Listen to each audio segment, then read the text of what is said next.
Hello, everyone, and yeah, we should be live. Let me just check that my stream is connected and running. That should take a moment, but yeah, do drop a 1 in the chat to let me know, but I think we're live, and of course I need to know that my audio is good. I always seem to foul that up. So thank you all for being here. Really good to see you all. We have AK, I know XYZ was here earlier. Just Janice, welcome, good to see you. Dan Simpson, welcome. Yeah, great to have you here. Thank you for the binge watching. Glad you liked it. Sergeant Grinch, welcome. Moon Tea, interesting name. Interesting name. Del Piero, welcome. Where are you? I'm right here. Yes, guys. So, yeah, as you know, always questions drop in the chat. I'll try and answer. And yeah, today's talk is about nonsense. So we're going to be talking about nonsensicism, which, as we've discussed in the previous 3 sections, it's really very much related to, well, it's satanic. It is anti-Christian. It is the inverse and the opposite of everything we believe as Christians. And of course, it sees God as Satan. It sees the world as evil. And if they are consistent with that belief, then of course this changes how they view the world. This changes how they view morality. And this would explain a lot that goes wrong in the world. Dragon, welcome. Good to see you. It was great speaking with you. Jim Thunder just finished the lasagna. We'll watch later. I'm too full. No worries. PJ, welcome. All right. Okay, let me dive in. And let me change screens. Let me just get back to my usual. Here we go. So, OSC, first time catching a live question. Will you do a series on the Freemasons? I haven't addressed the...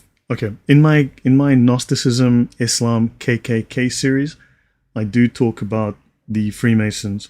I have not made them a huge focus of the work that I do. Let me just silence the connection from my phone to my computer, so it doesn't... I haven't made them a huge focus, but I have shown the Islamic connections into the Freemasons and the Freemasons to the Shriners, who are explicitly Muslim. And of course, in the past, I've talked about the Muslim Brotherhood that was founded by a Freemason and is the world's largest secret society. So there's a strong connection between Islam, which also claims they founded the Freemasons. So I have spoken about that. My next topic is to talk about Islamic occultism through Hermes Trismegistus, which is the Egyptian mystery religion, the Egyptian god that is supposedly the one that brought the hikmah, the knowledge, the wisdom, the gnosis into Islam, and is the spiritual or the literal ancestor, progenitor of Muhammad. So Islam claims to be the inheritor of the secret knowledge of the Egyptian mystery religion, which wants to compete with Moses. So yeah, make of that what you will. So that's kind of something that I'm working on putting together now for the future, because I need to talk about the occult origins and the occult message within Islam, which is not that well hidden. Let me see, any messages? Can you delve into and expose the Gnosticism of the Zohar? Yeah, look, I have not spent a lot of time speaking about the Gnosticism in the Zohar, but certainly the rabbis have certainly gone off the rails somewhere. Now, this would not be to imply every rabbi, because it's not necessarily a part of the doctrine. The Zohar is not the Talmud. But of course, when I talk about the Talmud, people lose their minds, because 99.9% of the time people are just lying about the Talmud. I probably will do a talk on the Talmud with Sam in the future, and also with Kennedy Hall. So I'm supposed to do, I was supposed to do a talk with Kennedy on Tuesday, and I should do it this Tuesday coming. How Mormonism fits, yeah, I have notes on Mormonism, it's not a high priority. Welcome, Nick, good to see you. XYZ, thanks for showing up, great to see you. James Alexander, welcome. And yeah, let's see, where are we? And let me... Okay, guys, I should dive into this, but before I do that, let me show you guys something. You know that I do things that are fairly controversial. Okay, I'm on page 25. So lately, I've been delving into Protestant history, as everyone knows, and this has been very upsetting for some. Apparently, I'm dividing the church by speaking the truth. I wasn't aware the truth is divisive, except apparently it is. But as you know, Martin Luther has no bearing on the Reformation or on Protestantism, and that the 5 solas were falling out of the air and inspiring people through the water or something. So So I've learned recently that Martin Luther has nothing to do with the Reformation. Martin Luther, his theology has nothing to do with Protestantism. And Martin Luther really just should be thrown under the bus, and the less said, the better. However, I was told that the precursors to Martin Luther, of course, can be found in Jan Hus, in James Walder of the Waldensians, and of course in John Wycliffe. So I would love to see someone explain how their theologies and how their doctrines merge and are equal, and then of course how they can be traced back to the first century and back to the apostles and Jesus. That would be a really nice thing to see. I'm hoping someone can show me that. In the meanwhile, I've been doing my own research, and here's a question that was very, very important during the Reformation. Where was your church before Luther? And this is a paper called Claims to the Antiquity of Protestantism Examined. And wow, OSC, thank you very much. So thank you, that's really kind. Welcome, Ben Yosef and Fia Vasconcelos. Good to see you. Under the carriage, no buses. Yes, Just Janice. I also, what I did learn recently was there were no buses in the 1500s, sorry, the 16th century. So, okay, I've been looking at this, right? And I can tell you that the historical explanations of how Protestantism links to the first century is an absolute clown show. And I'm being polite, it's a joke. It is hysterical stupidity. Right?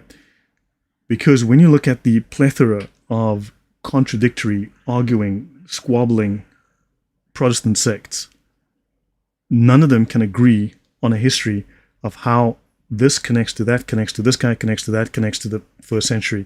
It's a complete and utter joke. And in fact, a large majority, it seems that a large majority of Protestant sects literally claim connection to outright heretics.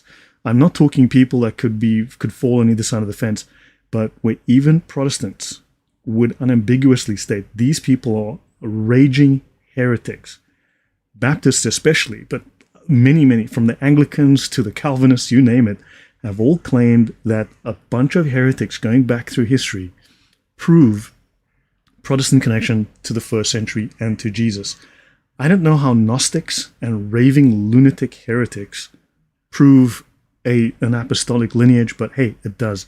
And the fact is, these guys are arguing as to who and how and what. It's a complete and utter joke. So I will be talking about that purely because it annoys people, but it seems to annoy the right people. So I'll definitely be doing that, and I'd love to see someone talk about that. And of course, if in the future I do such a talk, I will invite various people to join me to discuss these matters, and they can drop their comments in the chat, and I will hopefully have the time to read a couple of them so that they can raise these points and we can talk about them. So I'll be free to invite them to join me in the chat in future. Okay, moving on from that, but this is a joke, trust me. So this is a really good paper. S.J. Barnett, Where Was Your Church Before Luther? Claims to the Antiquity of Protestantism Examined. And yeah, so this is a really enlightening paper. So I've got a few on this. I've got another one I'm working on here, and I've got some other notes that I'm working through. So yeah, I'm busy. I've spent the whole day reading. It's really fascinating. Jesus delivered 11 copies of the KJV to the apostles on a bus. This is a proven fact. Yes. It was a DHL bus, which was delivered from the airport. So they've not shown it how drinking from a poisoned theological well has led to any betterment to anyone in novel theology is intrinsically tied to Luther, to like it or not. Yes, James, that is the case. That is the case. And yeah, we'll be talking about that more. So, okay, let me dive into this. So we ended on this slide. If you have any more questions or comments about that, do add it in. I will try and keep up. I have to finish this today. I want to start something fresh and new tomorrow evening. I use Control F and Sola, and church fathers agree with me. No, Sola Scriptura. Look, I am an Anglican, okay, or rather, I reject what the Anglican Church is doing today because I don't think they're even following their own doctrine. And if you read the history of the Anglican Church, they have been incoherently, like a drunk driver, swerving all over the road from this side to that side, believing this, believing that, professing this, professing that, inconsistently. Whereas one thing that I've noticed, Protestant doctrine, theology, ideas is inconsistent. It is literally all over the place, contradictory. Whereas you look at Catholic doctrine. It is consistent. That is a critical factor. It is consistent. What they said 2,000 years ago, they're saying today. Understand? That is a very important thing. Whereas if you are contradicting each other, or you've changed your mind and this week you have a different doctrine to last week, there are question marks. There's alarm bells going off there. Okay, we ended here. Okay, so we ended here on this slide. We've discussed magic. All right. Now let's have a look here. So actually, let me just bring this over and start fresh. Okay, Gnosticism. So this is one of the slides I just repurposed from another presentation so I could include it here. So there are similarities with Allah in Gnosticism, right? The divine element returns to the spiritual realm when Gnosis, special secret knowledge of the divine, is obtained. So salvation is based on obtaining the secret knowledge. Now within Islam, those who have the greatest knowledge, the science, the ilm, right? The ulama, the people of knowledge, the people of science, they have. Now remember, jihad is supposed to be the highest sacrament in Islam. Those who kill and are killed in jihad earn a reward that is 100 times greater than those who are good Muslims who die serving Allah. However, the scholars who have the secret knowledge, who practice the secret knowledge, they are even higher than those who practice jihad. So jihad is not the highest good within Islam. The secret knowledge is. So this is very, very similar to Islam. It's based on knowledge. Right now, we've discussed within the Reliance of the Traveler, within the Sharia, right? Knowledge. Welcome, Yeshua. On fire for Jesus Apologetics. I'm new here. I want to deeply gain more insight of my understanding of Scripture and learn alongside. Welcome. Good to see you. Thank you. Eva, good to see you. Ore Tex, it was a levitating bus with Pontius the Pilot. Yeah, Pontius the Pilot. Yeah, well, now we're talking. So, Tom Gyokai, welcome. So, knowledge of the heart. Communally obligatory knowledge. Okay, what should be known within the Muslim community and what is allowed to lay Muslims. The religious sciences falsely so called, as we've discussed in the past. Okay, this worldly knowledge, right? Profane knowledge, recommended knowledge, subjects that are not sacred knowledge, unlawful knowledge, offensive knowledge, permissible knowledge, and of course, philosophy is impermissible knowledge. Right? It is not unlawful. It's unlawful for Muslims to study philosophy, right? Don't forget, philosophy is illegal for Muslims. So the superiority of sacred knowledge over devotions. So knowing the gnosis, right? Knowing this information puts the scholars ahead of people who devoutly practice their religious obligations. This secret knowledge puts them ahead of regular Muslims. Make a note of that. This shows the Gnostic influence in Islam. Say, are those who know and those who do not know equal? Well, because those with the gnosis are greater. Did Pontius have a God is my co-pilot bumper sticker? He might have. We can probably make a case for that, Dan. Yeah, we need to look into that. All right, let's continue. So Allah raises those of you who believe and those who have been given knowledge, whole degrees. So this tells us Islam prizes knowledge. Understand, this is not faith, this is knowledge, the gnosis. The superiority of the learned Muslim over the devotee is this is Muhammad speaking, is as my superiority over the least of you. So the learned Muslims are separated from the lay Muslim as much as Muhammad is separated from the lay Muslim. This is a major claim based on knowledge. So whoever Allah wishes well, He gives knowledge of religion. Sadly, He doesn't give the Dawah geniuses in the chat and the comments knowledge. I wish He did. But then they wouldn't be Muslim anymore. Okay, knowledge Allah makes easy for him. Okay, so whoever travels a path seeking knowledge. Okay, angels lower their wings for the seeker of knowledge, right? And endowed with sacred knowledge. The superiority of the learned Muslim over the devotee is like the superiority of the moon over all the stars. Why would, again, now we're back to the moon. If you've seen my monotheism series with the big moon, the pagan moon on top of every mosque, we've discussed the origins of that. So yeah, that goes back to the Babylonian religion and the moon god Shin. Thanks, Topiero. All right. The learned are the heirs of the prophets. Now that's a huge statement to make. Roman, thank you very, very much. I appreciate the support. Thank you. Freemason, secret knowledge. Yes. From Portugal, Rui Peña. Hey, I was really thinking, I have not been to Portugal yet. I would love to visit Lisbon and Porto. So definitely at some point, I haven't seen as much of Europe as I would like. So yeah, moon versus stars, apparent brightness. Correct, Andrew. And I mean, there's lots of other, you can also look at it as moon in terms of the the brightness, but also the importance of the moon versus its children, who are the stars, right? The learned are the heirs of the prophets. That's a huge statement to make, right? That the learned scholars, the alim, the ulama, are the heirs of the prophets. Michelle, very, very welcome. Better late than never, yeah. Okay, the prophets have not bequeathed money, okay, dinar nor dirham, but have only left sacred knowledge. So again, this huge emphasis on knowledge. I think I've made my point. I don't have to continue. Now, the following the Quranic evidence, okay, the Quranic evidence for following the scholars. This is within the Sharia, right? Ask those who know if you know not. It's not recall, it's know, right? By consensus of all the scholars, the ijma, this is the orthodoxy within Islam, right? This verse is an imperative for someone who does not know a ruling in sacred law, the evidence for it, to follow someone who does. And those who do are the alim, the ulama, the scholars. Virtually all scholars of fundamentals of Islamic law have made this verse their principal evidence that it is obligatory for the ordinary person to follow the scholar who is a mujtahid. And of course, the science is the ilm, the faqih, the ulama, and of course, this has a connotation of mysticism, mystics, back to the occult, right? Faqih, ulama, and the faqih possessing knowledge, not grace, not faith, knowledge. Ulama, scholars, right? People of expertise, again, knowledge. So the scholars of the religious sciences, of course. So, and we have discussed in the past, I have discussed this, I'm not going to go over this one again, but the levels of knowledge in Islam, the lowest level, the lowest Muslims are in the ibara level. Then you've got the ishara, right? The more subtle level, subtle knowledge. This is your average scholar. Then your latifa and your haqa'iq are purely for the Sufis. And remember, this knowledge is not what you would call logos. This knowledge is internal, subjective, right? You have to be inside of a pre-rational or post-rational state, but not in the rational mind. The rational mind's a trap. You have to separate from reason so you can commune with Allah. And that's what they do these rituals for. All right? So, lataif, mysticism, lataif, latifa, which eventually links to the Laylat, and then you get to Lilith. Okay, so there's a connotation of Sophia, spin in circles, exactly, things like that. And the Hakika. Now, in mysticism, the profound reality to which only experience of union with God opens the way, with Allah in this case, right? The universal, rational, supposedly, principle.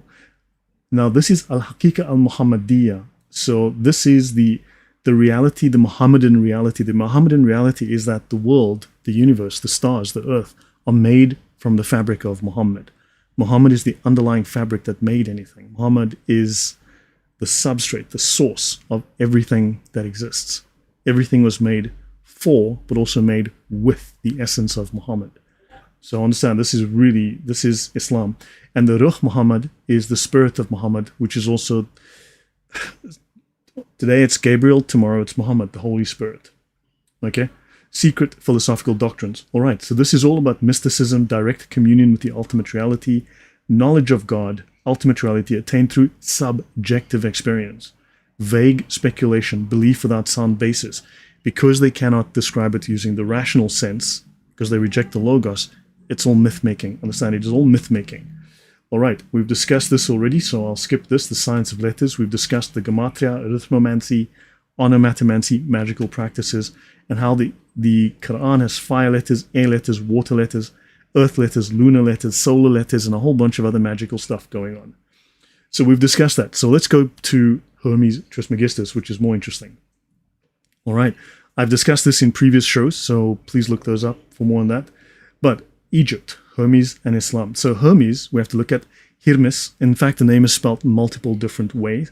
That's why they say Allah knows best. Yeah, but Allah knows best actually goes, you have got to look at what's called the Aqidah, right? The creed of Islam. Just like in Christianity, you've got the Apostles' Creed, the Nicene Creed.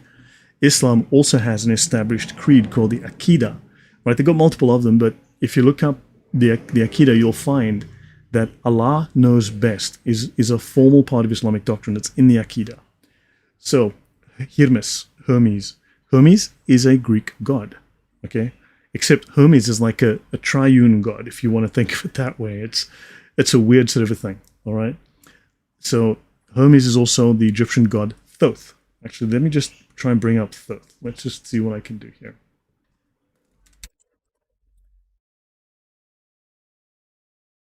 This is the Egyptian god Thoth, and Thoth happens to be integral to Islam.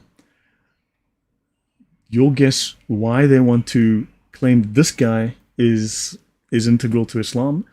Your guess is as good as mine. Yeah. So, okay. So haram, plural, ahram. Okay. And this is kind of similar to ashram if you look at the Vedic, right? And in the popular dialect of Egypt, ihram, the latter also used a word of doubtful origin, and it's pyramid. Haram, pyramid, because the Sufis, the highest scholars within Islam, claim that they have inherited the secret knowledge of the Egyptian mystery cults. So that's the connection to Egypt. All right. And they say here, it is legends from the sphere of Coptic Gnostic ideas that have become most strongly associated with these buildings. The two great pyramids there became the tombs of the prophets Hermes, and Agathodaimon. So Hermes, the prophet in Islam, right? Hermes, multiple names, Hermes Trismegistus, that strange god incarnate. They call Sufis heretics, yeah, no, exactly, but the Sufis are the highest level scholars in Islam. And also, I'm busy working on this, but I'm busy, I'll be talking about that in the future, how this all links to certain Muslim sects you wouldn't seem to know are actually seemingly the most important, the most authoritative within Islam. Whoa, is Stephen Young, Hermes is a prophet of Islam? Yes, he is. Thank you for asking. Yes, he is. He is a spiritual or maybe a literal ancestor of Muhammad. He is the foundation of Islamic secret knowledge. He brought the hikmah, the knowledge, the wisdom of Islam. He brought that. So, yes, the Reliance of the Traveler is a really good source. The tablets given to Moses were said to be sapphire, which can appear green like emerald. Emerald tablets. Yeah, Hermes brought the emerald tablet, right? The emerald tablet. Wonder where this is going. So, Hermes, right? That's Hermes Trismegistus, that strange god incarnate. On the one hand, the Hellenistic or the Greek name of the Egyptian god Thoth, and on the other hand, the author of the philosophical, scientific, and magical works. Hermes Trismegistus passed in both of his capacities into Islam. Islam, it is true, transformed the god into one of the heroes of olden times, who, according to his name, Trismegistus, al-Mutalat bil-Hikmah, you see, the guy who brought the Hikmah. This is from the Encyclopedia of Islam, okay? This is from the $40,000 Encyclopedia of Islam. And the like appears divided into three individuals. The first, Hermes, is identified with Enoch and Idris. You see, so he's mentioned in the Quran as Idris. Idris is like the second prophet in Islam. So he's foundational to Islam. He lived in Egypt before the flood and built the pyramids, back to the pyramids. See, Haram, their name being connected with his. Haram, Hermes, pyramids, pyramid texts, the knowledge of Egypt, the secret mystery cults. You're guessing how all this connected. Hermes before Muhammad. I thought Momo was the first prophet, Michelle. Hermes, so the claim is that Hermes Trismegistus originated roughly at the same time as Moses. So they've got a legend with this guy. But if you look through the history, and I'll talk about it in the future, I've got the notes. My notes are done. I just need to start making slides out of it. But I did the notes already, and I've been collecting other books. I'll probably do 2 or 3 shows on that. But he's at the same time. He's basically running contemporaneous with Moses, and he's like this competition with Moses. So why does Egypt forbid serious archaeological exploration? Well, just think, why does one of the Turks forbid proper examination of Haran? Because it's got so much connection to Islam as a pagan religion. So yeah. Ex-Muslims are proof of intelligent design. I agree. So he brought these books containing philosophical and ethical sayings of Hermes are much more numerous to the collections of Ibn al-Kifti and al-Shakhrastani. Al-Kifti is an important Islamic scholar, but Shakhrastani is also very, very important. I've spoken about him in the past, not really relevant now, but to the Sharia and the development of Islamic doctrines. Al-Shakhrastani is one of the important scholars. So now you've got this Egyptian secret knowledge, which is it's pagan. It's not our God. It's not the God Yahweh. So this is now making its way into Islam, and they absorbed this through the Neoplatonists as well. Horse, welcome. So why won't the Saudis stop bombing? Well, exactly. They bombed the major Yemeni historical sites, like the one site that had the most information on the Yemeni pagan Babylonian religion, right, with the most artifacts. They bombed it to smithereens deliberately, because they don't want this information coming out. So a comparison with Greek anthologies is badly needed. In In Al-Mubashir's account, Hermes shows strong monotheistic features similar to those described by Al-Saraksi.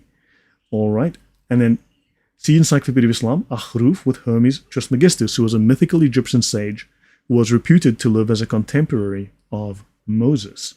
The Hermetic corpus laid out procedures that allowed a magician to compel angels and other benign spirits to carry out his orders. Now, earlier, I showed you this stuff here. All of this, the Akhruf, remember they want to claim Akhruf is just a dialect or a word, but the longest, most detailed meaning of the Akhruf is magic, word magic, or technically letter magic. Islam does thieve from everyone, that is correct.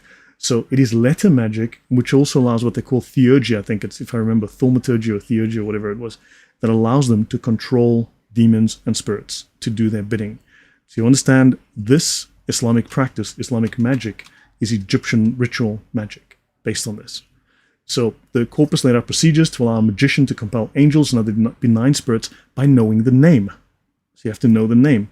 Hermeticism is an ancient occult tradition encompassing alchemy, astrology, and theosophy. Okay, that's fascinating. What is theosophy? So if we go look up, okay, let's look up the Theosophy Society, and who are we going to come up with? Okay, the Theosophy Society. Actually, let's just look up Theosophy. And we're going to come up with this woman, Madame Blavatsky, one of the major occultists of the 19th and 20th centuries, or 19th century. So Islam claims to be the source, the root of Blavatsky and major occultism, which is, yeah. So understand, Islam is not what it pretends to be. There are some serious issues in Islam. Let me continue. Hermes is Idris, right? Now, I've got lots of sources. I will put together more detail on this, and you'll see the story of Hermes Trismegistus in Islam is a complete joke. And just the mythology, the history of Hermes is a complete joke. It's hysterically funny when you look at it. It's just made up. It's a complete made up story, but we'll look at that in the future. Hermes is Idris, Plato, Pythagoras, Thales, and even Archimedes. They have even been attributed to Aristotle 2 works, right? Oh, sorry. These sciences were practiced by the greatest spirits of humanity, such as Hermes, who is Idris in the Quran, Pythagoras, Thales, and Archimedes. They've even been attributed to Aristotle 2 works, one on Akhruf. Huruf is just, I think, the plural of Akhruf, entitled blah, blah, blah, okay? And the other on arithmomancy. So now we've got another form of magic. So another form of Islamic magic. So Stephen Young says, Muslims are sounding more and more pagan because it originally stems from paganism. It extends from this occult paganism. Then you've got the influence from Yemen, and then you've got the influence from Ethiopia, where they adopt a lot of these Christian ideas, these Jewish Christian ideas, and it's just syncretic religion. It's made up of it's a soup of things. All right, Idris was an ancient prophet mentioned in the Quran, whom Muslims believe was the 3rd prophet after Seth. He's the 2nd prophet mentioned in the Quran. Islamic tradition has unanimously identified Idris with the biblical Enoch.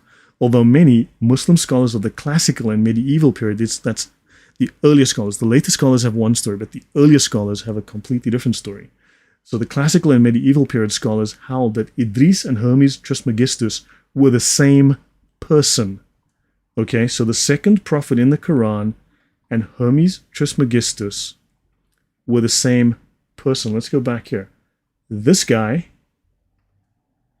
and Idris. Now, how do we reconcile pagan Egyptian gods and Islam? Your guess is as good as mine. That's why they claim Islam invented algebra. Yeah, Islam invented magic, numerology, Patrick Island, correct. Yeah, does all this make sense so far? Does this seem rational, what I'm presenting? I mean, all my sources you guys can find. And yeah, if there's any questions about that, I can link you guys all to that. But this is all within the Islamic corpus. I've also got some other books. Let me see if I can find you a good reference. Stephen says, I heard a weird story that the Egyptian magicians from Exodus went up to heaven and defeated God's angels, but eventually lost to Metatron Enoch.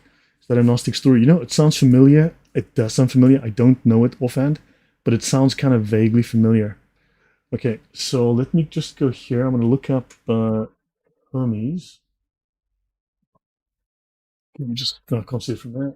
So Here's one folder.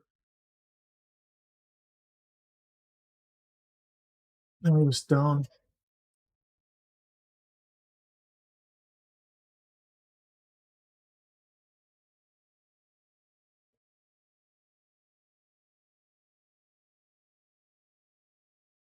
Sorry, there's a book that I'm trying to get for you guys.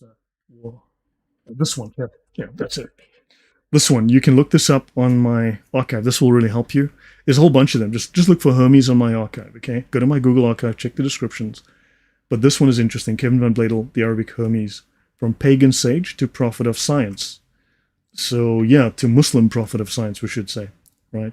And he brought the sacred knowledge, and this made its way into the occult. It made its way into the Freemasons, made its way into the what's the Italian family, the Medicis.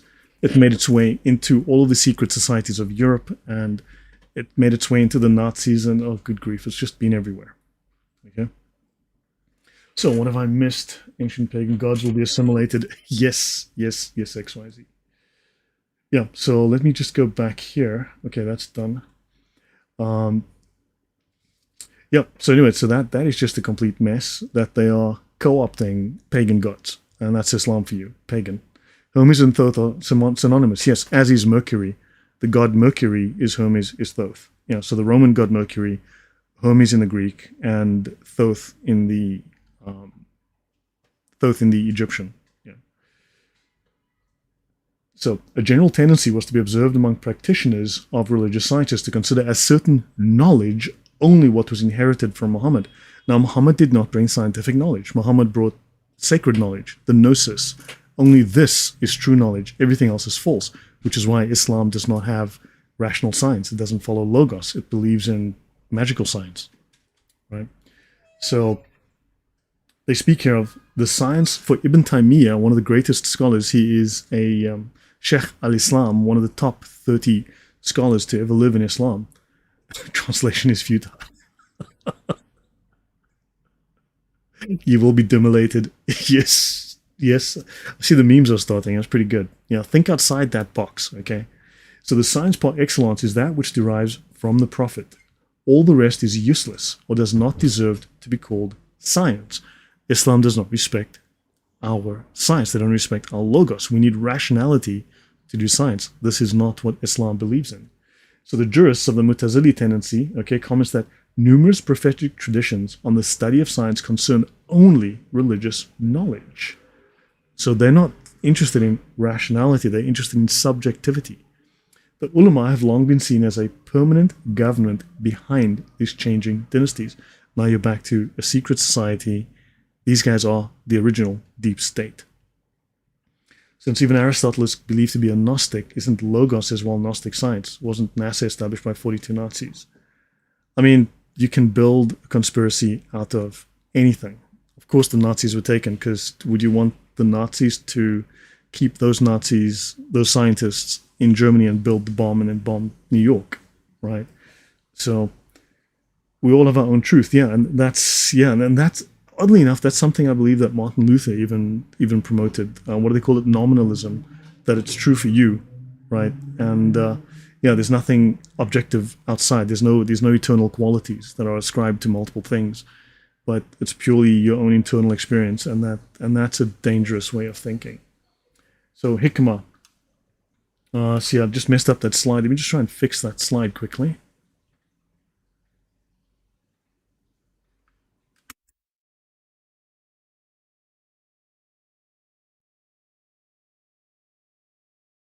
Okay, that's odd. What have I done here?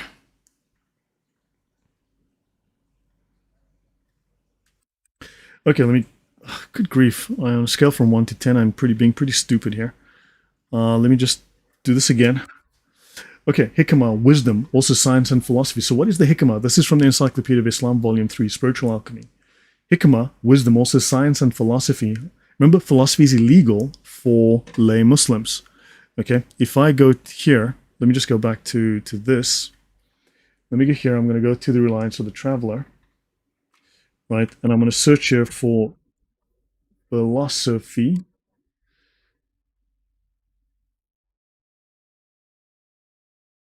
Right, philosophy. So let's have a look at philosophy within Islam, right? This is from the Reliance of the Traveler, section A7.2. It's page 32 in the PDF. Unlawful knowledge includes sorcery, and philosophy is number 2, right before magic. So they somehow use philosophy, which also gives us logic. They include this as unlawful knowledge. So Muslims are expected to be stupid because philosophy is in the same category as sorcery and magic. That is just weird. So Stephen says, this seems to explain why the Islamic Golden Age died off and you didn't see a scientific revolution. Correct, because they invaded countries, took over people. These people inherited Arabic names. They were Christians or Jews that were practicing science, and the Muslims simply co-opted it. But no, Islam has never been scientific. So nominalism equals chaos. From the chaos came order, say the Masons, because they keep being brought up. Yeah, they're stupid. I mean, that's... So Abduls have no standard, of course. So Islam has never been consistent in anything. Exactly. Consistency is important. And that's why I will be doing a detailed talk on logic, rationality, Aquinas, scholasticism. So, yeah, when you marry a cousin, it does affect your IQ. That is true. Okay, so let me just go back to the slide. So, yeah, understand philosophy in Islam is illegal. Right. So let's continue. So, on the Arabic side, Al-Jordiani gives the word hukm the primary meaning of to set the thing in its place, to find the right place where something belongs. The Quran calls it al-hikmah al-baligha, wisdom, which has attained its maturity. It uses hikmah many times, because they said that wisdom matured over many years. There's like a whole story they got through that, but not important now.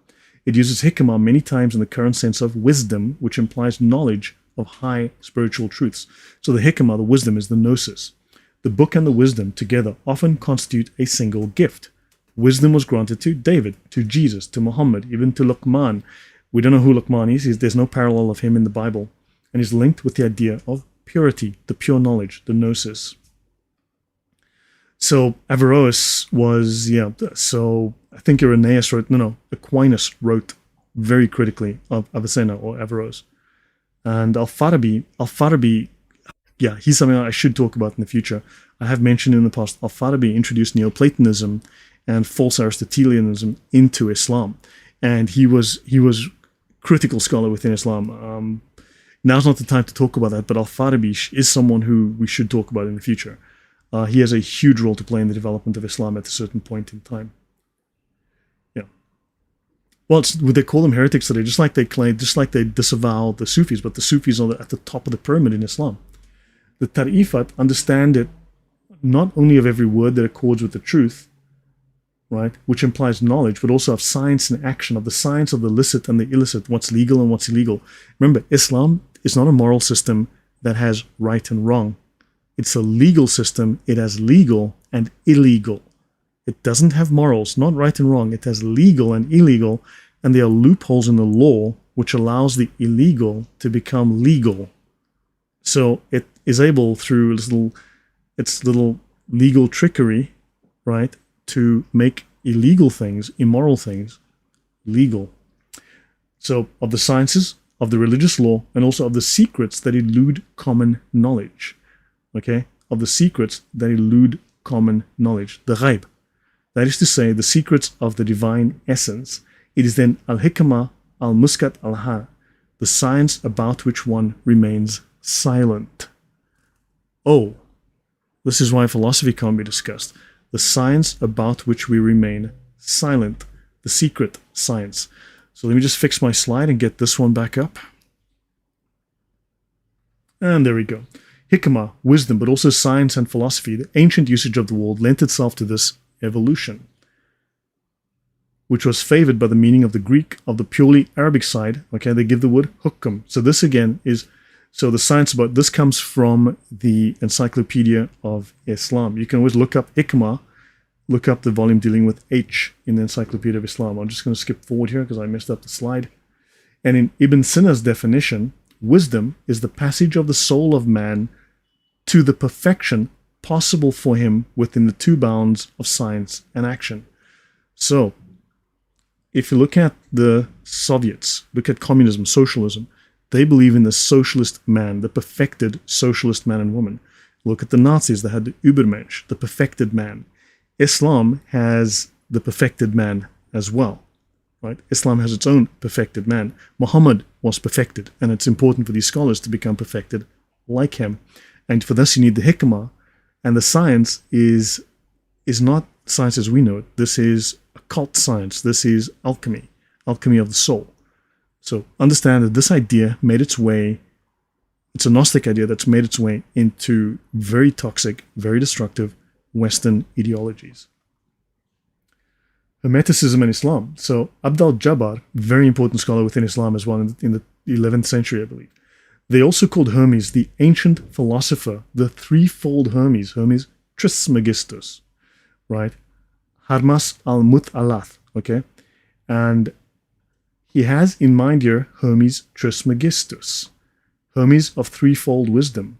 In Ibn Nadim, in Muslim tradition, Hermes Trismegistus, known in Greek religion as an incarnate god, the Greek version of the Egyptian god Thoth, and the author of philosophical and magical works, who became a prophetic magical character who had, not surprisingly, 3 incarnations. The first as the prophet Idris, or Achanuch, Enoch, right? And you have Hermes. On Hermes in Islam, see the dissertation by K. von Bladel, Yale University. And this is from Gabriel Said Reynolds, well-known scholar, a Muslim theologian in the sectarian milieu. So yeah, this again is further corroboration from top scholars that Hermes Trismegistus is very much a part of Islam. In Islam, Hermes Trismegistus is associated with the prophet Idris of surahs 19, 56 to 57. We can have a quick look at what is said there. Okay, from Quranics.com, and make mention in the scriptures of Idris. Lo, he was a saint, a prophet. Islam is telling us Hermes Trismegistus, the Egyptian god Thoth, was a saint, a prophet in Islam. I feel dirty after reading as a Catholic, but it's good to learn about. You know, I just bought the Divine Pymanid of Hermes Trismegistus. It seems like something that was written recently because it's been edited extensively multiple times over the centuries. You know, right? And then, of course, and we raised him to a high station. So this Egyptian pagan god, this Roman Greek god, is raised to a high station in Islam. I thought Islam rejects paganism, but it seems it embraces it and it really desperately wants to be part of this. Okay? And of course, it's also identified with Enoch. Okay, let's have a look at 2185. Let's have a quick look at what it says here. Al-Anbiya, the prophets, and mention Ishmael and Idris and Dul-Kifl, all were of the steadfast. Okay, so that means there were good men that were steadfast in the Islamic religion. So Islam owns this guy. They want him. And of course, Enoch of Genesis 5, 18 to 24. I don't know if that's important, if I should bring that up.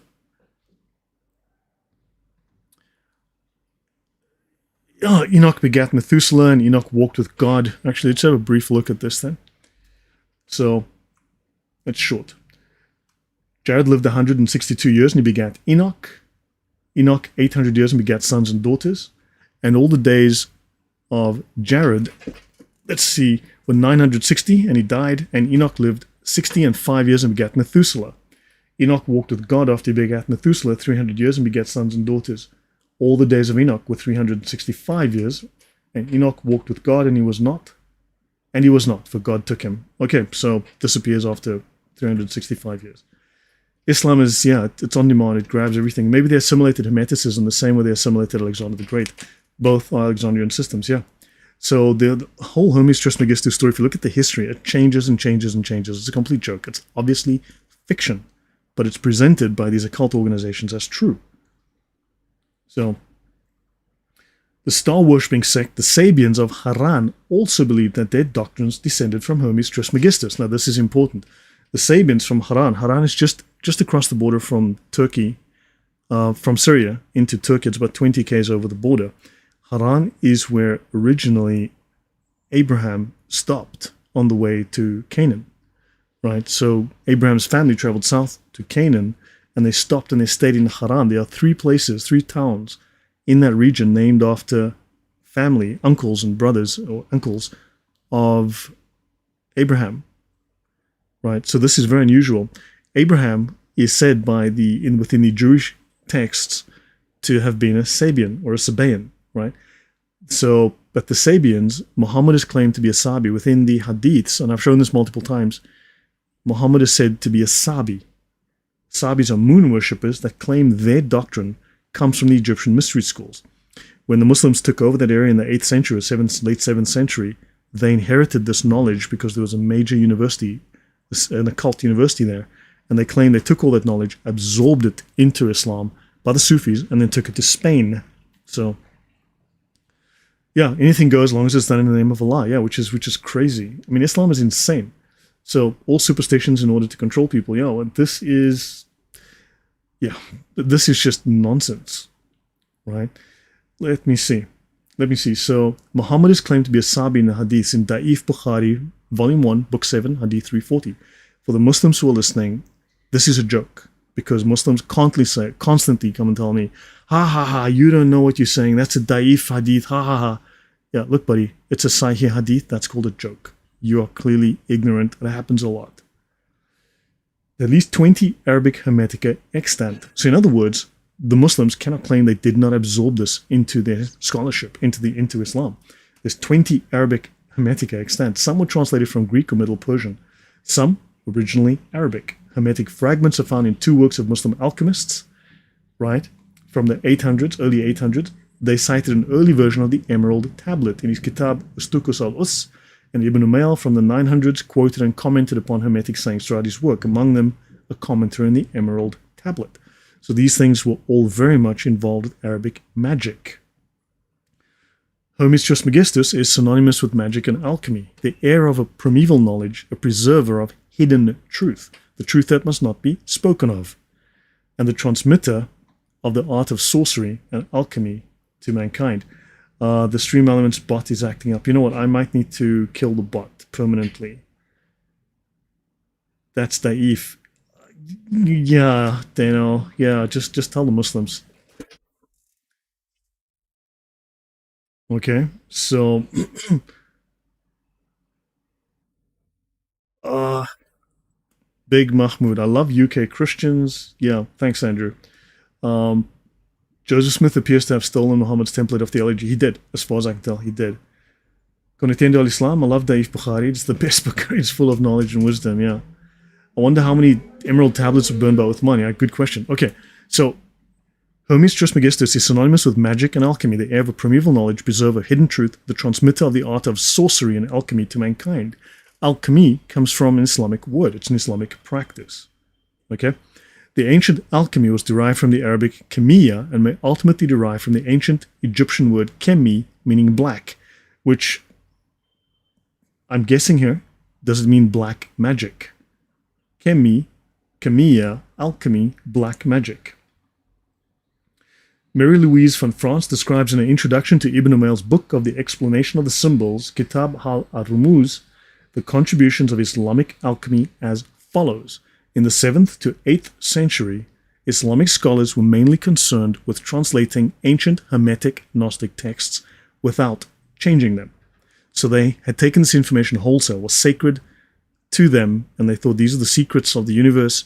We need to keep these without changing them.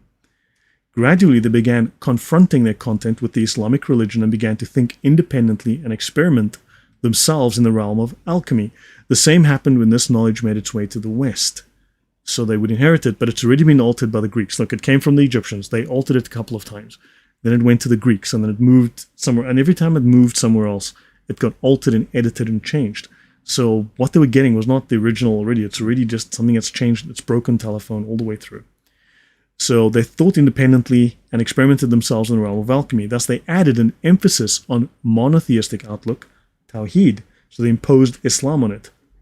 So alchemy is Islamic. Man, these streams are full of golden nuggets. Thank you. Yeah, well, yeah, golden nuggets. That's what I do. But yes, alchemy is Islamic. And more creating a synopsis of the diverse antique traditions, thus unifying their meaning. And the Islamic scholars arrived at the idea that the secret aim of alchemy was the achievement of one inner psychic experience, namely the God image. So in other words, this was to become the insan, al-kamal, right? And so this is what Muhammad had achieved. He became the insan, al-kamal, insane as a camel, right? That is the perfected man. That's what the Gnostics achieved. This is what the Übermensch in Nazism, this is the perfected Soviet man, all right? So the God image, the imago Dei, so man become God. Okay, and that's what they were doing. The mystical masters of Islam understood alchemy as a transformative process of the alchemist's psyche. So not turning lead into gold literally, but turning you into God. The fire which promoted this transformation was the love of Allah. So this was Muslim. This was Islamic. This was to do with Allah. So you've got dirty matter on the outside, you've got God on the inside, and you are transforming your lead into gold. It's interesting that the rise of Western alchemy, Gnosticism, Hermeticism, and esotericism coincide with the rise of Protestantism in Europe. And you wouldn't be wrong, I think. Yeah. I don't know why Islam is the only one with a multitude of beggars on the street in every country, especially Ghana. Really? That's interesting. Yeah. Lord, you keep showing all these different ideas as part of Islam. What's left for us? You're killing all the fun. I'm sorry, man. Yeah, just like Islam beat you to it, man. Islam beat you to it. Okay, Arabic Hermes. So Hermes, Harmas, Hermes. Okay, Encyclopedia of Islam, and also the Encyclopedia of the Quran. Let me just show you what I mean by that. Source. So there's a couple of sources. The one that I use is the Encyclopedia of Islam, which you can find under Brill, but also there's the Brill Encyclopedia of the Quran. This one is 3,956 pages long. So yeah, this is very important. This is really, really important. This is a fantastic reference, a really fantastic reference. Just give me 1 second. Hey, Mal, I'm on a stream. Can I call you back in a few? Thanks, Mal. Cheers. That was Mal calling me. Islamic origins. Okay, yeah. So Hermes Trismegistus, that strange god incarnate. We've seen this. Okay, he passed into Islam, and of course he lived in Babylon. Right, the second lived in after the flood in Babylonia. Then this takes us to Yemen. Right, the South Yemen. We're looking at now the Sabaeans, the moon worshippers of the Babylonian moon god called Shin, but also called Makkah, al-Makkah. And Makkah, you may have heard of a place called Makkah in Saudi Arabia that's very important to Islam. So Babylonia, Makkah, Islam, yeah. Make the connection yourself. So have a look at this book, will be something interesting. So, Hermes. It may be possible to discover the missing link between the name Idris and Enoch by means of the Qumran scrolls. Now, I'm not going to go into length. You can look in the book yourself to read because I have to cut out pieces so I don't sit here reading the whole book to you. Right? So look up the Van Bladel book so you can see the rest of the citation yourself. Right? Enoch of the apocalyptic literature brought the secrets of heavens to human beings. So it could well be that the people who wrote about Hermes were copying the very, very earliest Jewish Bible manuscripts. So they were creating a counter figure, an opposite, their own myth, to compete with that of the very, very earliest followers of Yahweh. Hermes means interpretation, or hermeneia.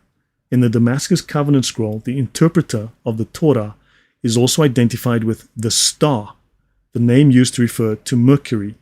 So, which is very, very interesting, because there's a section within the Talmud and within the Talmudic text of Moses interpreting, and then this very, very important task of the first to interpret that Muhammad does in the Sirah, which there's a parallel to this idea there. So they've got this idea of the interpreter. This is the interpreter of the truth. And the star, of course, well, that's the star of Aphrodite, and it links with the moon and so on. Although its full name in Hebrew is the sun star. In view of the etymological connection between Doresh and Idris, and the similarity of their roles and those of Hermes Trismegistus and the planet Mercury, it is possible that the figure of the interpreter of the Torah contains the solution to the origin of the name Idris. So the name Idris could well come from, apparently, Hermes Trismegistus, right? So there's a connection. According to this, I'm just cutting this out to the bare bones so I don't quote a lengthy passage. The apocalyptic literature of Enoch penetrated Islam in the era of the Prophet by means of the Manichaeans, and the Manichaeans are Gnostics.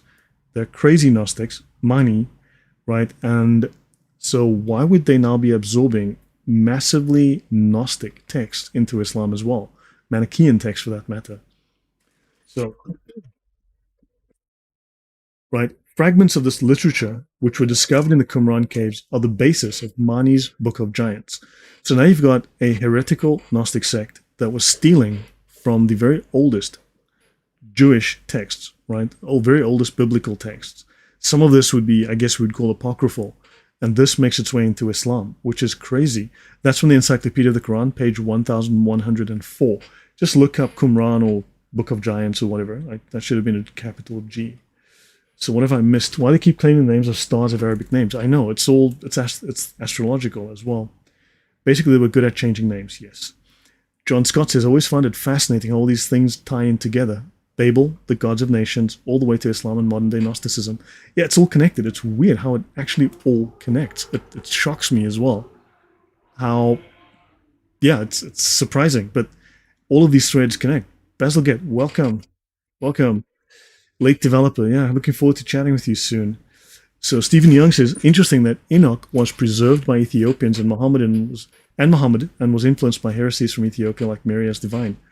Yeah, look, they spent 15 years with the Ethiopians. Don't forget, in their very first hijrah from Mecca, they spent 14 or 15 years with the Ethiopians.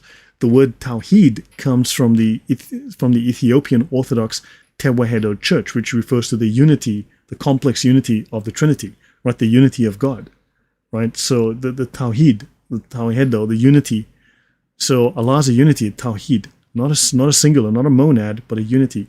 So they took that from the Ethiopians and other practices also from the Ethiopians. Hikmah, the main stock from which spring directly the usul al-ulum, the roots, or al-ulum al-asliya, the fundamental sciences such as the study of the world and logic. This is not logos, okay? This is their version of logic. So this is Brill, Hermes Trismegistus, and the origins of Gnosticism. Brill is like the oldest academic published in the world. I believe they're like dated the 1700s, 1600s. They're old, okay? This is Gilles Quispel, right? French scholar, very interesting paper. Samuel Insilou rightly observes in his seminal study, Manichaeism, Valentinus and Mani have much in common. So Mani steals from Valentinus, one of the very early Gnostics we spoke of in the beginning of this presentation, early on. It is no less certain that the Hermetic Gnosis influenced Manichaean beginnings. Okay, so Mani was not just a Gnostic, he was influenced by Hermes and Hermetic Gnosis. Ephraim Sifris mentions Hermes among the primeval sages of Manichaeism. Okay, so Hermes is important in Manichaeism, which is crazy Gnostic nonsense.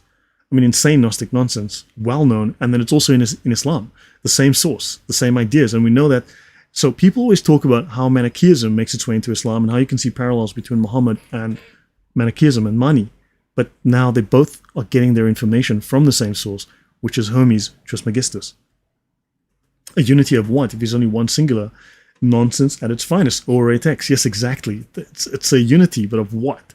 So understand, Islam makes no sense, because if it was, why do they say Tawhid instead of Wahid? They should say Wahid, one. So Basilgate says, interestingly, Enoch lives for 365 years in Genesis. Yes, I know. We just read that. We just read that piece. In Genesis, the Qumran community seems to have adopted a solar calendar. That is why the feasts and Sabbaths did not coincide with mainstream Judaism. That's interesting to learn. Okay, I did not know that. You gotta love the nonsense title, yeah. Unity of one. Yeah, so Islam is borrowing things it doesn't understand. It's taking things because it sounds good, but it doesn't understand them. A Middle Persian fragment, M788228, enumerates Hermes, the pastor, or Hermes, the poimen of men, among the apostles of true religion. So now this probably has a parallel, and I believe it does. I read a paper on it, on the Shepherd of Hermes, which is an old Christian text, which has certain, it's apocryphal, it has certain elements of what seem like genuine, early, ancient, first century Christianity, as well as it veers off into nonsense somewhere near the end. Exactly, Tawhid means unity of several, at least two, correct. It's a complex unity, so thanks, sister in Christ. Appreciate that. Okay, Muhammad trying desperate to be a prophet and get people to worship Ham. I worship ham. I think ham is great, but you know what? There's only one thing better than ham, and that's bake ham. Bake ham is much, much better. Crispy bake ham. Okay, Mani was familiar with Hermetic law. He knew and loved the Gospel of Thomas. The Gospel, I don't know why they call it the Gospel. It's like the 114 sayings of Thomas. It's really like 114 sayings. Just like there's 114 surahs in the Quran. Thanks, guys. So 114 surahs in the Quran, but the odd thing is the word surah means degree, just like there are 30 Andrew, yeah, bake ham is how I inoculate. That's my vaccine, okay? Baycam is my vaccine. That's how that protects me from Islam. I suggest you use lots and lots of Baycam vaccinations yourself.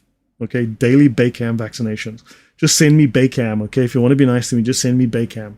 All right. So the fact is that Surah means degree. Just like you have 33 degrees within Freemasonry, you have 114 degrees in the Quran. Medical advice you can trust. I'm here for you guys. So the conceptualization of Manichaeism is certainly of Hellenic origin, so Greek. So we're not getting the original Egyptian story. You're getting it filtered through and edited at least a couple of times by the Greeks in different periods. And it owes not a little to Plato and Numenius, so it's Neoplatonic as well. 6 degrees of Kevin, Baycam. Yes, yes. But these ideas had to pass through Hermetism with its rites and rituals. Now, some scholars don't like the word Hermetism. Okay, Hermeticism is apparently a better word for whatever reasons, but yeah, some scholars object to this form of the word. All right, so these ideas had to pass through Hermetism with its rites and rituals, like the kiss of peace, the baptism with the Spirit, and a holy meal. Now, understand these are Christian practices, or these Christian practices probably are predated within certain Jewish sects. So it has borrowed some of these ideas and absorbed it, and now they seem very Christian in some ways. Moreover, this conceptualization was integrated by esoteric Judaism of Alexandria. And now, there's an interesting, let me bring this up here. Let me just bring this up here. Heresium Ferax. Let me just find this. Here we go. Yeah, this is something I would recommend you guys take the moment to read if you can. Arabia Heresium Ferax. Arabia, the bearer of heresies. Schismatic Christianity's potential influence on Muhammad and the Quran. This is all about Gnostic forms of Christianity. Look, it's not even Christianity, it's heresy. But this is something useful because there were 3 major centers. Okay, there were 3 major centers of heresy within the ancient world where heresy was entrenched. One of those is Alexandria. That library of Alexandria didn't necessarily have books on the Bible because, no, it had all this Gnostic nonsense. Okay, those were books that was all nonsense. Right, at Alexandria. That was one of the major centers of heresy. If you look in history, you'll find a lot of the major heretics came out of Alexandria. The other was Najran in southern Arabia. Najran on the border near Yemen. The third place was Haran in Turkey, southern Turkey, just across the border from Syria, that I mentioned earlier. So with its major occult temple. So those 3 places are major sources of heresy. And especially in Najran, there were huge fights with and I mean ideological fights, doctrinal fights with Christians to try to establish what was true Christianity, because these people had corrupted Christianity and people were very, very confused, right? So the esoteric Judaism of Alexandria and so became Gnosticism before it reached Mani. So you've got Hermeticism, which morphs into Gnosticism, which is an offshoot from Hermeticism, which contains some elements but also diverges in some ways.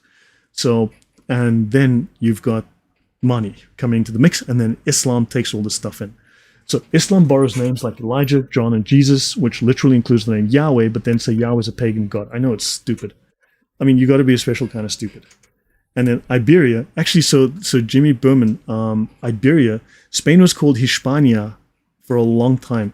Iberia is not really a thing. If you look at the history, it's actually, to call it Hispania is very accurate. Okay, Iberia just confuses the issue. It is Spain. It tries to, I think it's Muslims trying to co-opt and own that idea of Spain as theirs. Secret sandwich knowledge. Bacon sandwich, and we're talking, Dan. So, okay. Deuteroscopy, I keep getting it wrong. Deuteroscopy 29:29. The secret things belong unto the Lord our God. So we are not, at least the way I interpret this, okay? This is the King James Version. This is a photocopy from the same one that St. Paul himself used. Okay, it's not signed, sadly, but I made a photocopy of that page. Right. So the secret things belong unto the Lord our God. That was a joke for any PhDs who might be listening who can't tell the difference between sarcasm and fact. The secret things belong unto the Lord our God. So the way I read this, I mean, look, obviously I haven't looked at a commentary, so I'm just, is that we are not meant to try to discern the future. The occult is not our business. So we are to restrict ourselves to the land of the rational, right? And within things of spirit, we need to be judicious and careful, not to dabble into the occult. That's kind of how I'm reading this, right? But the secret things belong to God, not us. But those things which are revealed belong unto us. And what is revealed to us is what we call revelation. That's Christian faith, right? So what is revealed belongs to us and our children forever, that we may do all the words of this law. So we are not to delve into the occult. What happened with Hispania, Spain? No, it's just that Iberia is not really a suitable title. I mean, it's a well-known term, but Hispania would be a correct way to address it, not Iberia. It comes from the Muslim Golden Age, exactly. They're trying to co-opt Spain to try to make it Muslim rather than to accept it as its Western Christian identity. Let's see, St. Augustine gave Manichaeans the smackdown. He did. We need to do a little bit of reading on, I need to do Irenaeus and his Refutation of Heresies, which is the short title, the modern shorthand title. It's not the full title. Because that'll be very useful for me in the future. I need to start reading St. Irenaeus. I haven't really read it. I've just quoted things as I needed them.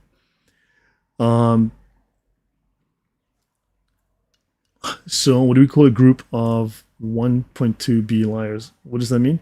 Okay, let's continue. So, caution, questionable sources ahead. So let me see how many pages we have to go. Yeah. We're nearly done. I have 7 pages to go. Right, so how is this so far? You guys learning something useful? Something interesting? What have you taken from this? I'm curious to know, what have you learned from this so far? I mean, have I made my case that Islam is thoroughly Gnostic? Islam is thoroughly Hermetic. It is thoroughly occult. And this just tells us, if we dig, we're going to find more. And if we look, we're going to start finding some serious occult magic and Islam's influence behind groups that practice serious occult magic. I mean, would you agree? Do I make a coherent case? Arnold, welcome. Okay. King James rode in the pyramid with Pontius the Pilate. He was the pilot. To give the KJV to King David so he could learn about Muhammad in the Old Testament. Yeah. It makes sense. I mean, like I said, it's sola scriptura is in the Bible, in Isaiah 42, right next to Muhammad. Okay, let me see. Too Many Marys was out of hand with the anti-Catholicism. Yes, she was, wasn't she? A house is going to fall on that woman one day. Just make sure you're not sitting close to her when that happens. This the Al-Haqiqa Al-Muhammadi was absolutely crazy, Kush. Yeah, this stuff is weird. I mean, Islam is insane, and this is mainstream Orthodox Islam. It's you can look it up anytime you like. I mean, you should look up YouTube talks on this. It's insane what these scholars talk about. It's not that they're hiding it. Learning a lot. Thanks so much for your research. Thanks, Arnold. You know, someone told me a few days ago, and I did ask for more information so they could tell me more, but they said that apparently my information, and I mean, look, Mal as well, and I got to credit him. Apparently my information is being noticed by academics. So someone told me. I have no corroboration or proof of this. Said my information is noticed by academics, and it's causing them to rethink and re-look at their data. Now, is this true? Can anyone confirm this? So I'd love to know. Sister in Christ says, thank you, Lloyd. This information really leaves no space in doubting the existence of our living God. Yeah. We have a better way, and we need to show people this is Islam, and we have a better way. James Alexander says, I don't know if you caught it, but she even claimed that the church was to blame for Islam form because the church didn't translate the Bible.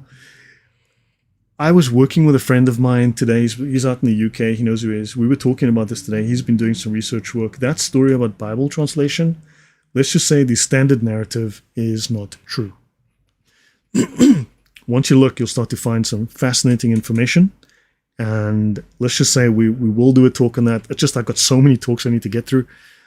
But this is something we need to talk about, because a lot of the discussions are about, a lot of the claims against the Catholic Church are just false, distorted, misrepresented. Now look, excuse my French here, but there are a bunch of asshole Catholics I've come across, okay? But I've come across a lot more a-hole Protestants. And I'm a Protestant saying this, because there's some people that really hack me off, and there are issues. I mean, we're people. We make mistakes. We say the wrong thing. We do the wrong thing. We are misguided. We've been mistaught. We've been misled. Fine.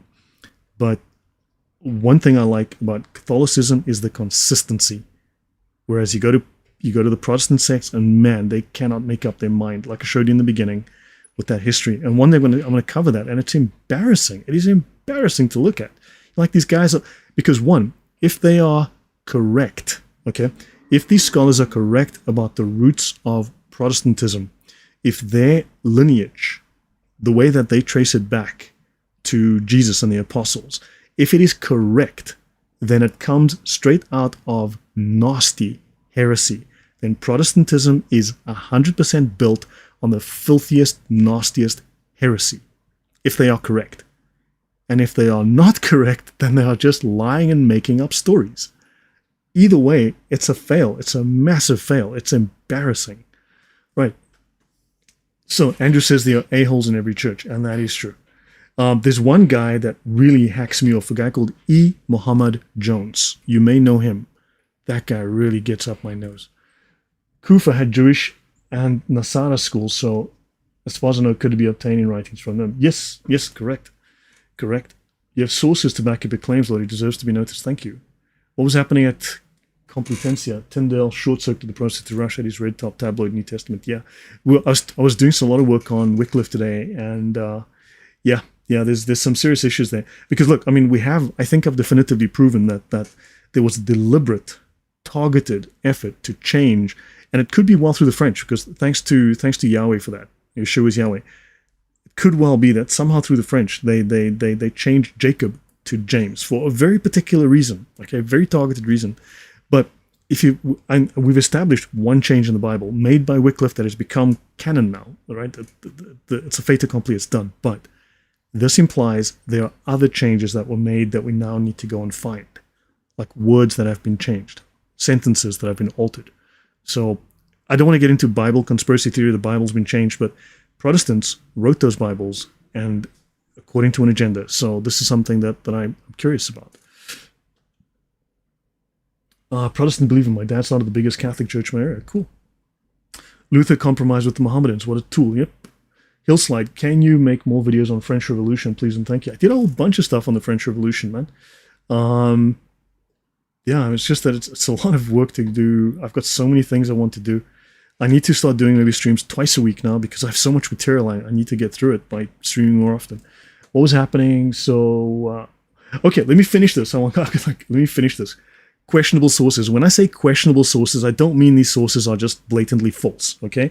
We just need to take them with a pinch of salt. We need to be careful, okay?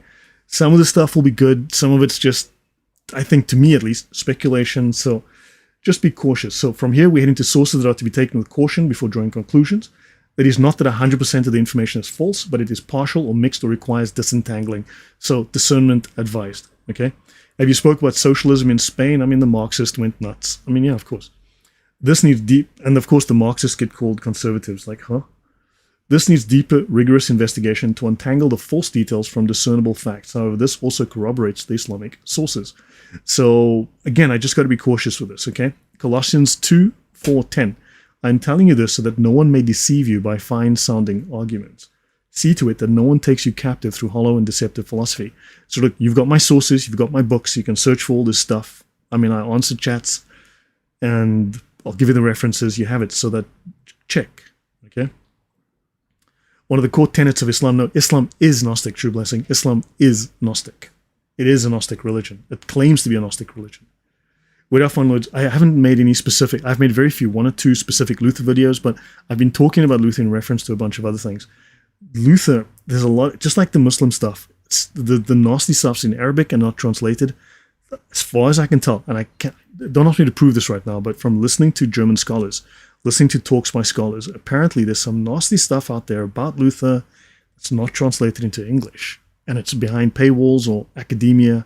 It's nearly impossible. Luther is slow going. There are so many landmines, right? It's really slow going. It's like I've really got to look for tripwires, and there's a lot of bad info out there, and it's very slow going. That's what's taken me so long to disentangle Luther.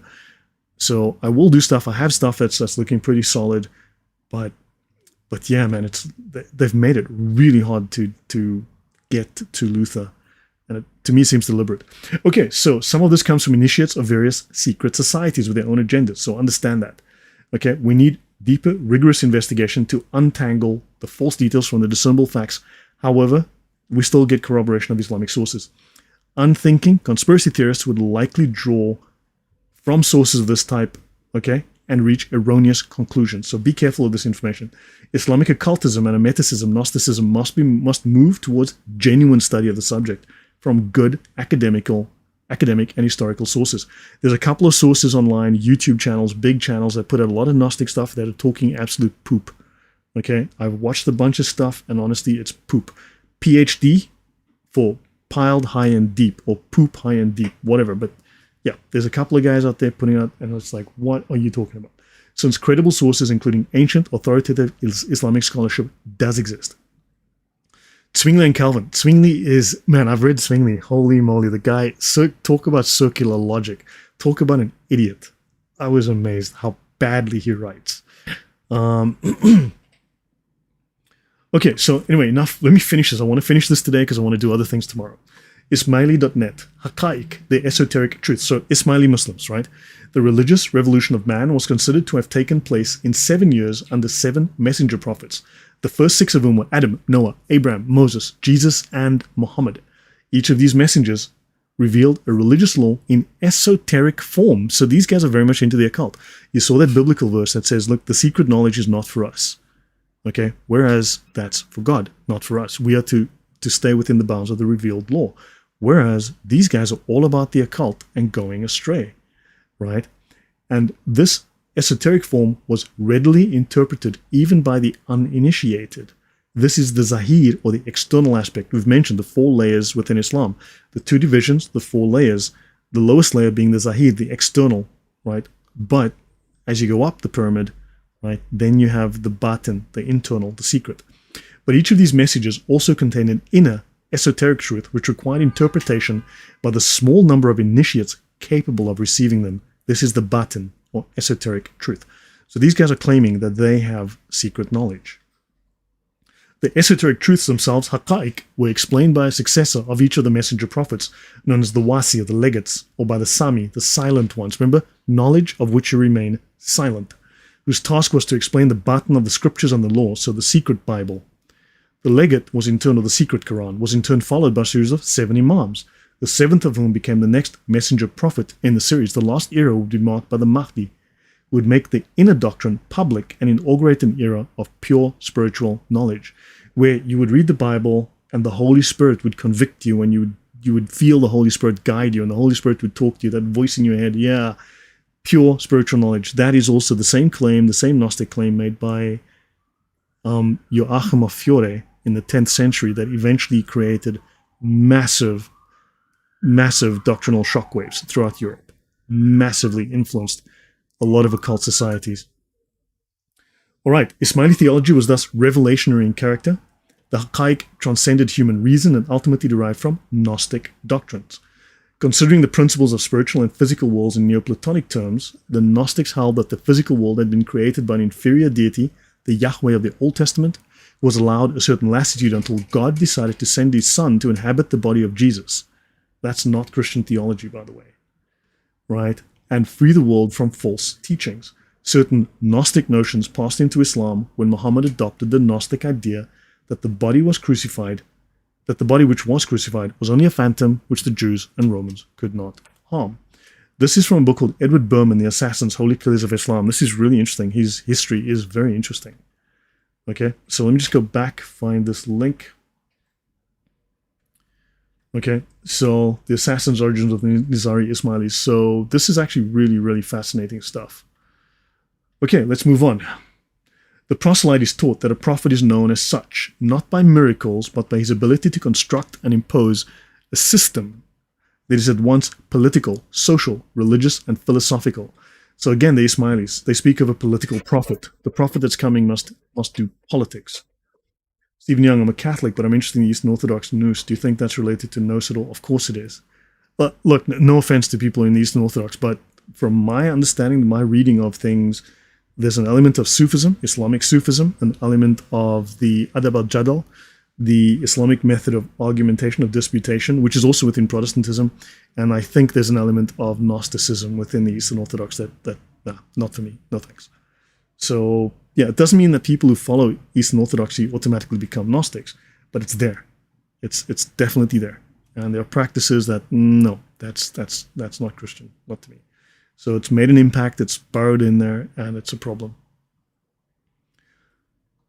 So, okay, from the Ismailis, the Crusaders borrowed the conception which led to the formation of all the secret societies, religious and secular, of Europe. The institutions of Templars and Hospitallers, the Society of Jesus, founded by Ignatius Loyola, composed by a body of men whose devotion to their cause can hardly be surpassed in our time, and the ferocious Dominicans, the milder Franciscans, may all be traced either to Cairo or to Alamut. I'm not saying I believe every word of this, okay? Just bear in mind what I said earlier. Caution, because some of this will be outright lies, some of it's going to be confusion, some of it's going to be deliberate. Have you had a session about that? No, I have not, Sister in Christ. I haven't had a chance to look at it. I mean, I did some basic looking, I looked at some sources, went through some stuff. I spent maybe like half an hour to an hour on it. And from what I'm seeing, I'm like, yeah, there's things here that just don't look right. Didn't look right to me. So, Adab al-Jadal is really about, Adab al-Jadal, it is, let me just go to that. Brill Encyclopedia. No, not this one. Let me go here. That one.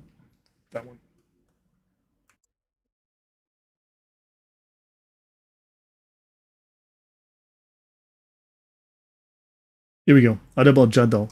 In theology and law, the method of debating in which we discussed questions that were controversial. It was not a matter of finding truth, but of convincing the opponent. So it's rhetoric based on sophistry, or sophistry based on rhetoric.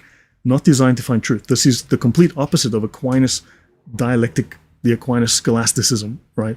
Unfortunately, there's a parallel to Adab al-Jadal in Islam to the same scholasticism in Protestantism, which is again not a parallel to that of the Catholic scholasticism. The Protestant application of this seems to parallel the Muslim application, designed to dispute, to basically talk poop and win arguments, not to find truth. So, yeah. Okay, the Knights Templar, with their system of Grand Masters, Grand Priors, and religious devotees and their degrees of initiation, bear the strongest analogy to the Eastern Ismailis. Now you've got another guy saying, hold on, the Templars definitely turned to Sufi Islam. Note the efforts are political. These are political activists. So they are making political change. These people are active in the world. They're not just separating church and state. They want to change your life. They want to change your government. They want to take it over. And the guy writing this is a man called Saeed Amir Ali. You can look him up on Wiki or whatever. You'll find the guy says a bunch of stuff.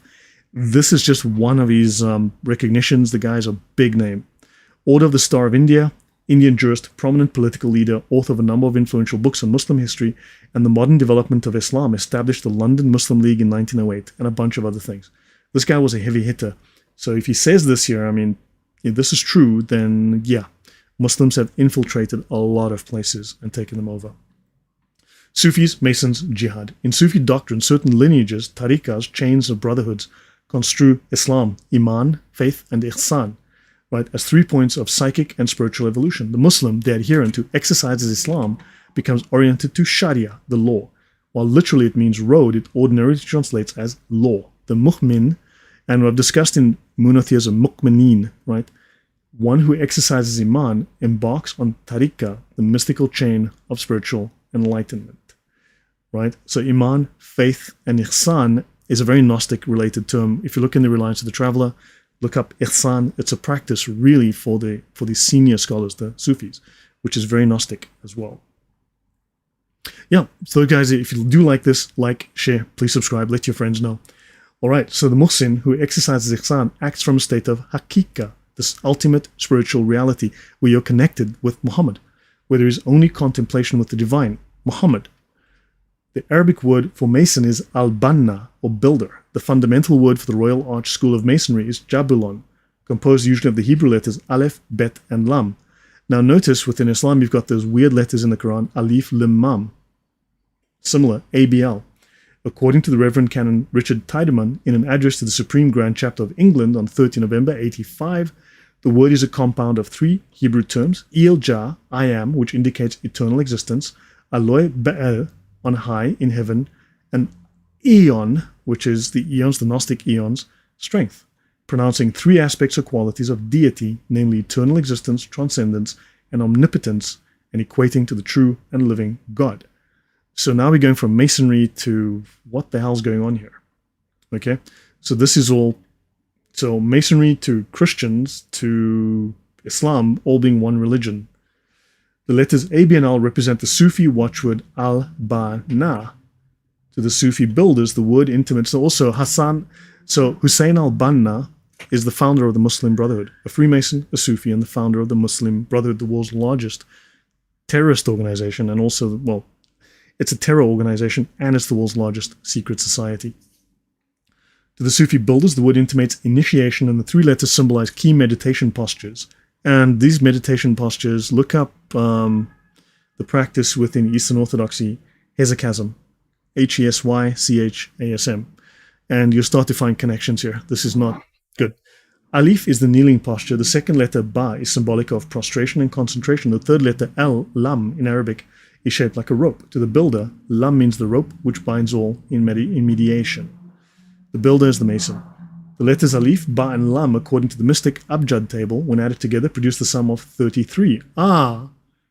What's got 33 that's important in a certain secret occult group? Is the law meditation? I think mediation. I'm not sure if it's meditation.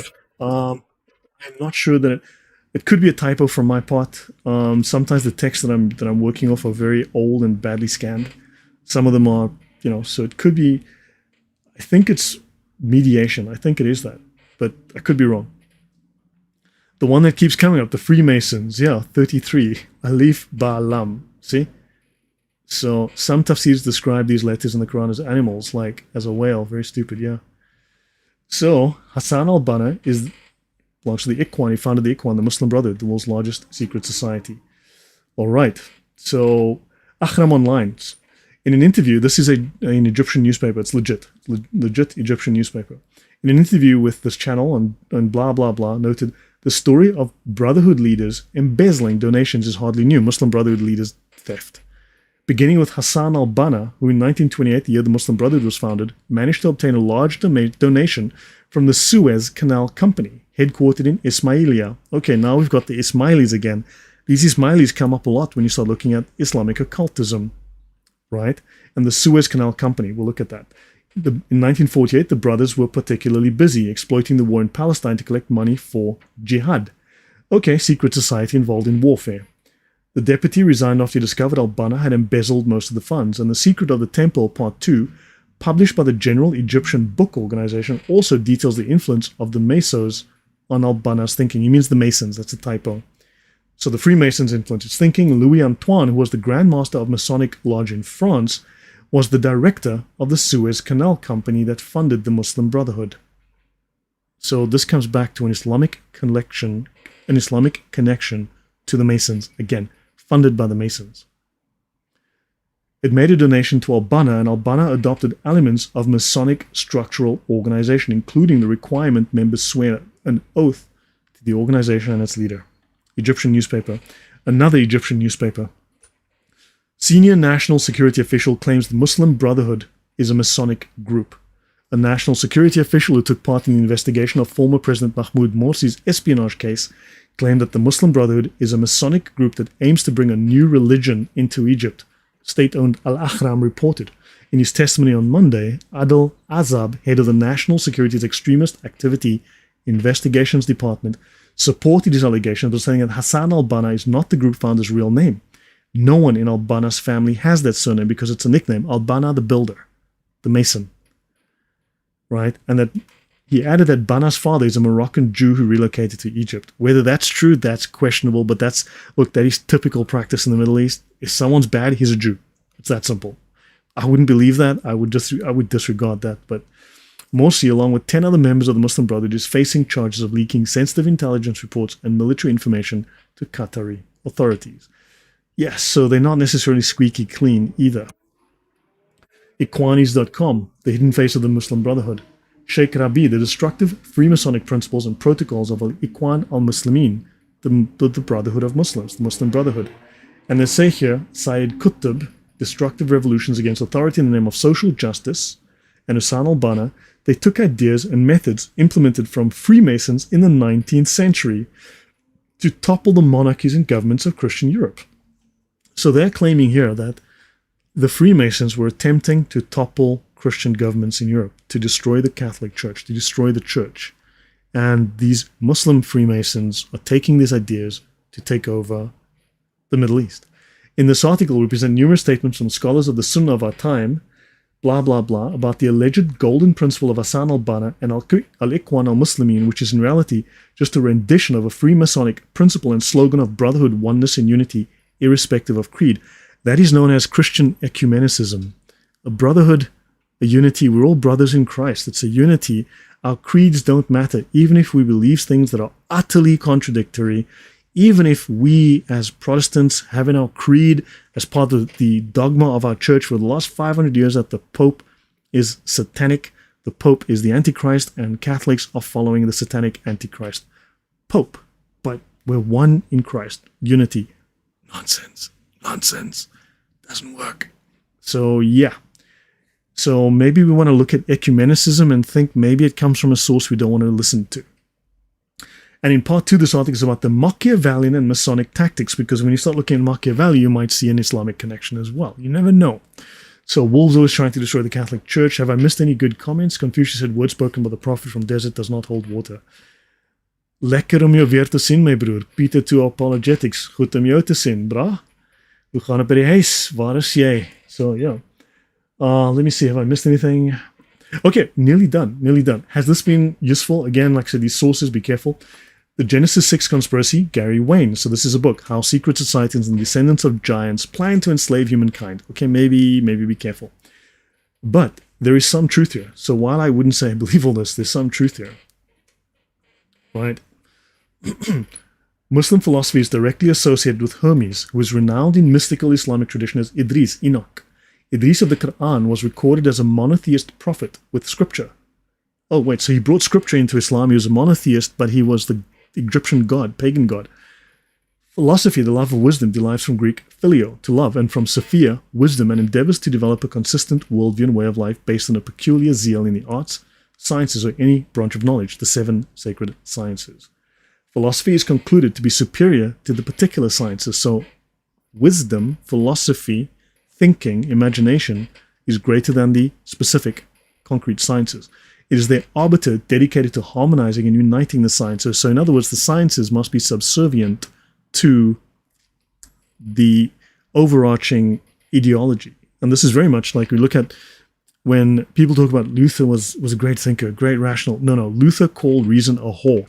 Remember, in his last speech, at least in Wittenberg, right, or at Eisleben, in his very last speech in Wittenberg, in 10 pages, he calls reason a whore.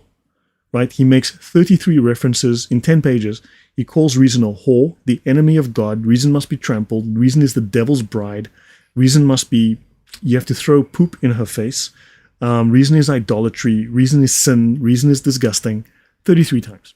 Okay, so I'm not sure how, but I've shown you guys that. I'm not sure how reasonable and rational Luther was.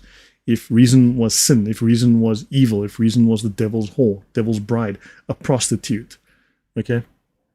So there are about 4,000 religions practiced in the world. Today there may be some similarities on the periphery, but no central issues. They are fundamentally different. Correct. They cannot be, there's no ecumenicism.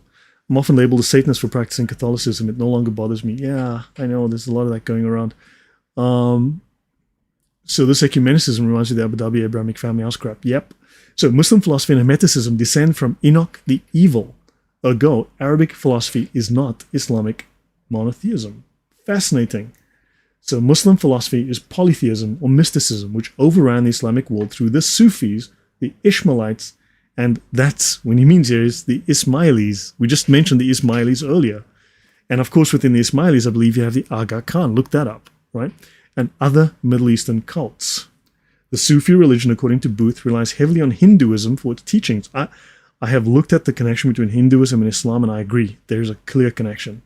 For its teaching on chakras, and that's also in Eastern Orthodoxy, and is a cosmology of monotheism, at least within certain sect of Eastern Orthodoxy. Philosophy, Hinduism, Zoroastrianism, Buddhism, Neoplatonism, Gnosticism, and of course Chinese science. The apostate splinter sect of John the Baptist followers, the Mandeans or the Sabians, and Muhammad was a Sabi, don't forget, heavily influenced Sufi mysticism. The Sufis heavily influenced the Gnostic Templars. Sabianism is the sun and star worshipping religion of Enoch, the evil. Fascinating stuff. I mean, all these sources. Now, again, I'd be careful with these sources, but they are saying things that are these partially true. Islam then already is sympathetic to mysticism and conversely would be sympathetic to both Christianity and Judaism if not for mystical influences imposed upon Muslims by mystical Islamic fascists and Islamic institutions, even though this may not be obvious from Islamic fanaticism that shadows the world today. Chakras is not in Eastern. Look up hesychasm. So, no, that is very much. They may not say it that way, it might not be phrased it, but that idea has made its way into Eastern Orthodoxy. And that's.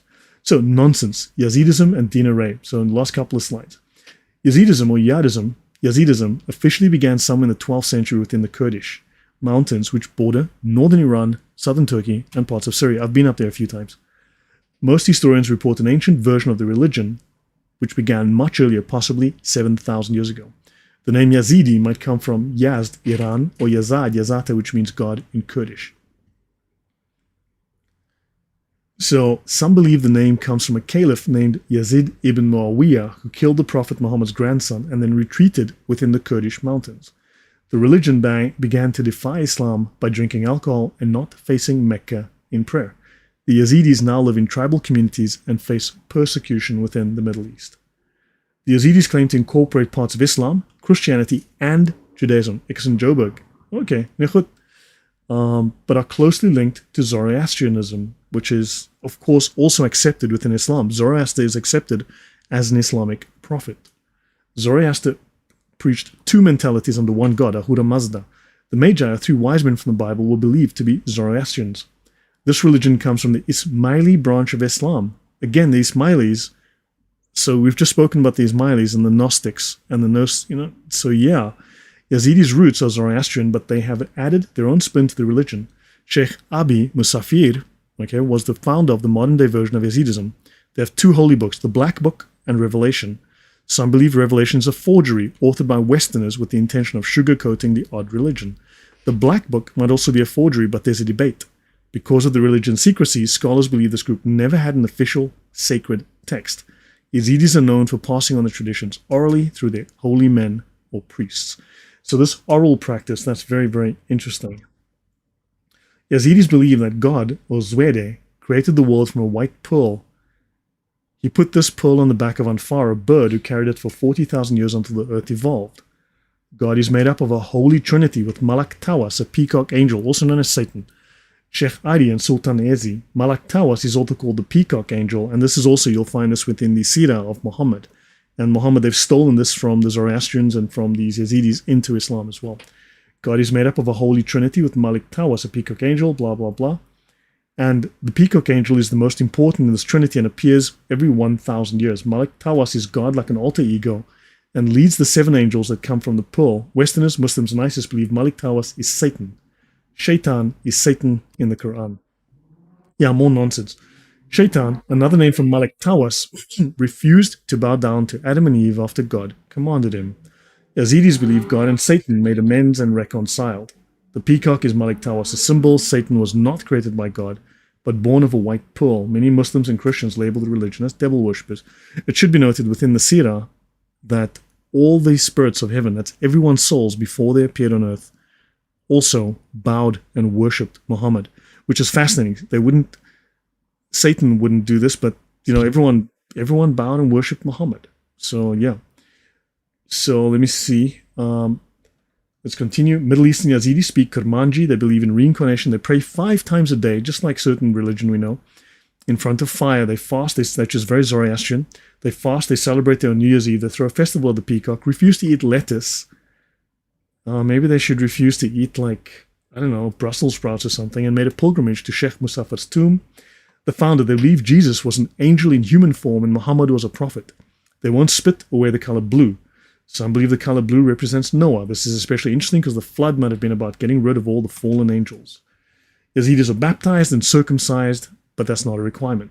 They are monogamous, but priests and chiefs can be polygamous. They believe they descend from Adam alone and not Eve. Okay, that's weird. Yazidis are forbidden to marry outside their culture and religion. I know that. They also practice honor killings, which victimize women who violate their laws, culture, and traditions.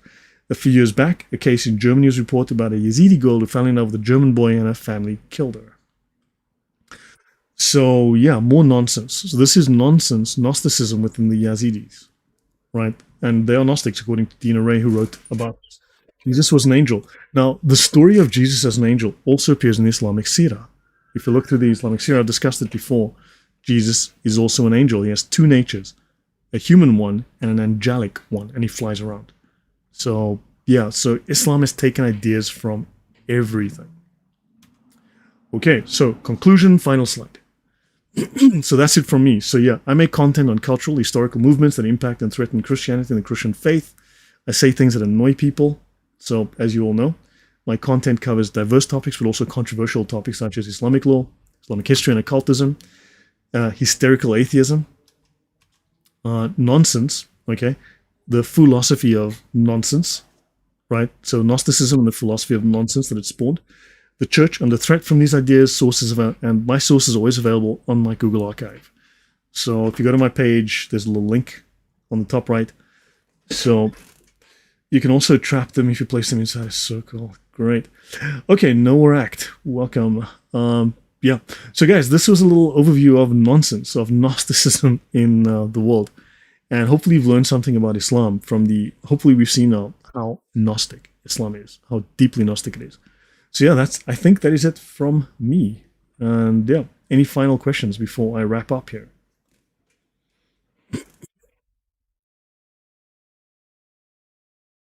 They encourage the chat to become a member, give up one or two to go cups of coffee for a month so it can continue. Thank you. Yeah, I'm trying to buy more materials. So Hesychasm goes back to Saint Anthony, the desert father before the split between Roman Orthodoxy. It was hashed out during the debate.